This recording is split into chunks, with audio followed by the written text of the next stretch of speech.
Hey friends, if your Gmail inbox feels really chaotic and confusing, on today's video I'm going to walk you through how to use labels and color coding to help with some visual cues and triggers to bring a little bit more calm and ease into your everyday use of your inbox. But before we dive in, I just want to give you a quick background as to why this is important. So, if you're managing a business and family logistics, or just a ton of email, like most of us in today's society, it's really important to be able to quickly find what you need when you need it.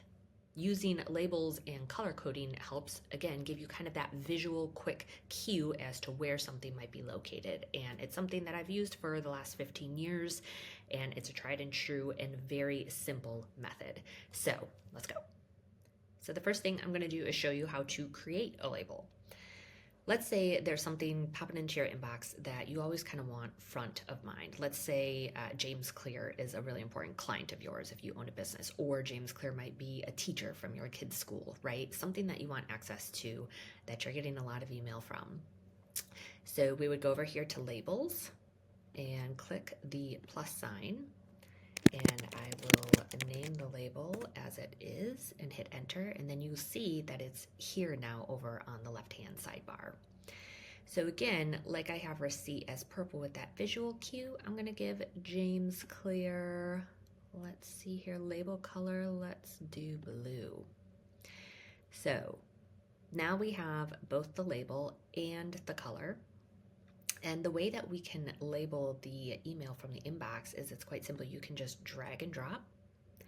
And when you go in there, you will see that now James Clear is in there. And let's say you have like a lot of emails from him in the back. Let's see. I'm going to search James Clear. And we've got a lot here.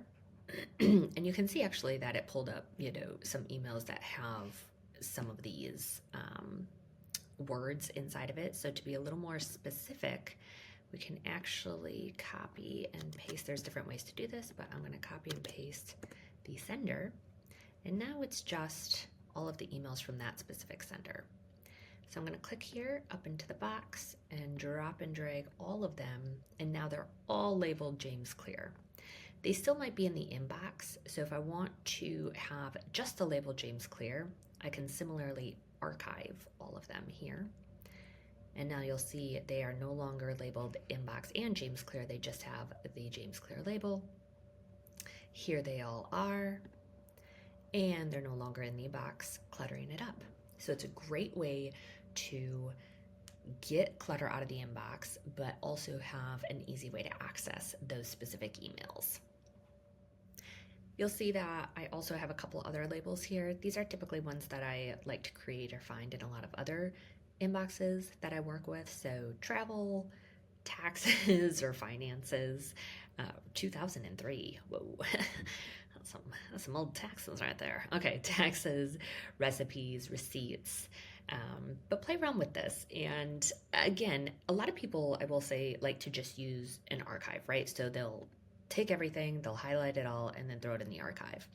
And that's fine. That is a great way to clear out, maybe past 30 days of all of the bulk in your inbox.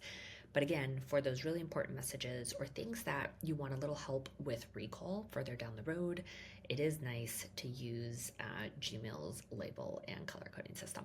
So I hope you found this helpful, and thank you so much for watching. And as always, happy organizing, my friend.